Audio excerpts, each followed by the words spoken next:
महाराष्ट्र और झारखंड में होने वाले चुनाव कांग्रेस के लिए एक बड़ी चुनौती है। हरियाणा में मिली हार के बाद पार्टी अब फूंक फूंक कर कदम रखना चाहती है, खासकर तब जब दोनों राज्यों में पार्टी गठबंधन में चुनाव लड़ रही है। अब सवाल ये है कि क्या हरियाणा के चुनाव परिणाम के बाद पार्टी पर दोनों राज्यों में सहयोगी दलों का दबाव रहेगा?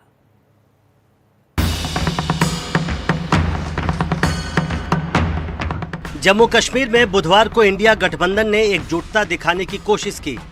उमर अब्दुल्ला सरकार के शपथ ग्रहण समारोह में कांग्रेस अध्यक्ष मल्लिकार्जुन खड़गे के साथ राहुल गांधी, प्रियंका गांधी और गठबंधन के बाकी नेता भी पहुंचे, लेकिन सरकार में कांग्रेस शामिल नहीं हुई, जबकि कांग्रेस और नेशनल कॉन्फ्रेंस ने मिलकर चुनाव लड़ा था और कांग्रेस के सरकार में शामिल होने की संभावना थी। राज्य में पार्टी का प्रदर्शन बहुत खराब रहा है और उसे केवल 6 सीटों पर ही जीत हासिल हो सकी। कांग्रेस और एनसी के बीच में रिश्तों में कोई बहुत बड़ी खटास आएगी या वो दोनों पार्टियां अलग अलग हो जाएंगी, क्योंकि दोनों ही पार्टियों के पास जम्मू और कश्मीर विकल्प नहीं है। ये ज्यादा बार्गेनिंग चिप लग रहा है कि दो मंत्रालय कांग्रेस चाहती थी कि उनको मिले और एनसी की तरफ से एक ही मंत्रालय का ऑफर था। कांग्रेस में भी लीडर्स हैं जिनके राजनीतिक महत्वाकांक्षाएं हैं, तो मुझे लगता है कि कुछ दिनों के भीतर में ये स्वेरिंग हो जाने के बाद दोनों पार्टियों के बीच में बातचीत होगी और सुलह हो जाएगी, क्योंकि दोनों ही पार्टियों के पास इस समय जम्मू कश्मीर में और कोई विकल्प नहीं है। माना जा रहा है कि कश्मीर के असुविधाजनक राजनीतिक सवालों से बचने के लिए भी कांग्रेस फिलहाल राज्य सरकार से अलग है, क्योंकि जो सवाल कश्मीर में उठेंगे उनके जवाब झारखंड और महाराष्ट्र में मांगे जाएंगे। वैसे भी दोनों जगह कांग्रेस के लिए मोल तोल की मुश्किल है। महाराष्ट्र में सबसे बड़ा पेंच मुख्यमंत्री के चेहरे को लेकर है। उद्धव ठाकरे की शिवसेना चाहती है कि चुनाव के पहले ही मुख्यमंत्री का चेहरा घोषित किया जाए, लेकिन कांग्रेस को डर है कि हरियाणा की तरह अगर एक नाम सामने रहा तो गुटबाजी शुरू हो सकती है। फिर पार्टी 110 से 115 सीटों पर चुनाव लड़ना चाहती है, लेकिन उसे इससे कम सीटों पर संतोष करना पड़ सकता है। हरियाणा की हार के बाद शिवसेना उद्धव गुट ने कांग्रेस को गठबंधन धर्म पालन करने की नसीहत दी थी कि ये लड़ाई बड़ी है, ये लड़ाई हमारे प्रजातंत्र की है, लड़ाई हमारे संविधान की है। आपको लगता है कि कांग्रेस अपने एम्बिशन को आगे रख रही है at the cost of regional जो उनकी सहयोगी पार्टी है? देखिए, अगर आप हरियाणा का देखेंगे तो आम आदमी पार्टी के साथ अलायंस होते होते रह गया। समाजवादी पार्टी को भी जहां से वो टिकट की अपेक्षा कर रहे थे वो नहीं, गठबंधन नहीं बन पाया। और वहीं जम्मू और कश्मीर में गठबंधन में जहाँ के नेशनल कॉन्फ्रेंस एक रीजनल पार्टी ने आज विजय बने हैं और उनकी सरकार बन रही है कांग्रेस के साथ, तो ये बहुत साफ संदेश जा रहा है हरियाणा से कि आप कहीं ना कहीं कुछ कमियां हो रही हैं, जहाँ पे आपको पुख्ता तरीके से, मजबूती तरीके से अगर अलायंस आपको बेनिफिट करता है, उस अलायंस के साथ आप बने और आगे बढ़े।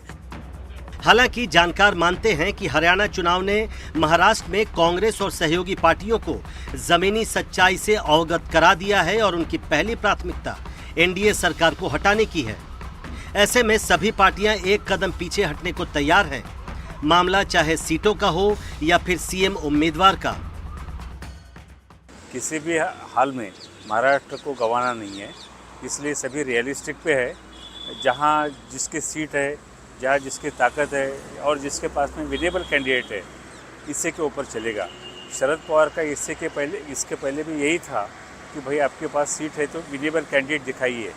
तो अभी कांग्रेस पे ज़मीन पे आई है, क्योंकि कांग्रेस को 13 लोकसभा की सीट मिली थी, उद्धव ठाकरे को 9 मिली थी। तो पहले उनको लग रहा था सीएम प्रोजेक्ट करो वगैरह वगैरह, तो अभी वो नहीं है। अभी बस सरकार अपने स्टेट में बचाना है और सत्ता में आना है।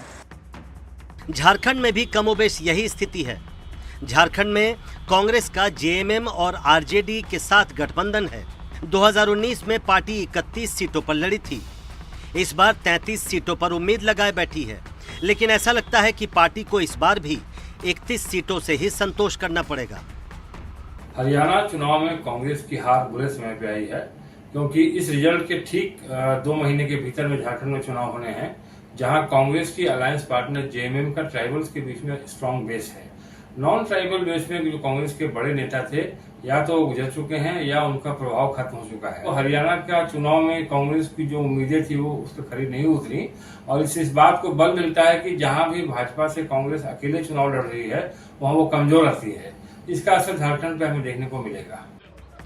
बेशक हरियाणा और जम्मू कश्मीर में चूक गई कांग्रेस पार्टी अब महाराष्ट्र और झारखंड में इसकी भरपाई करना चाहेगी, लेकिन उसका रास्ता आसान नहीं रहने वाला है।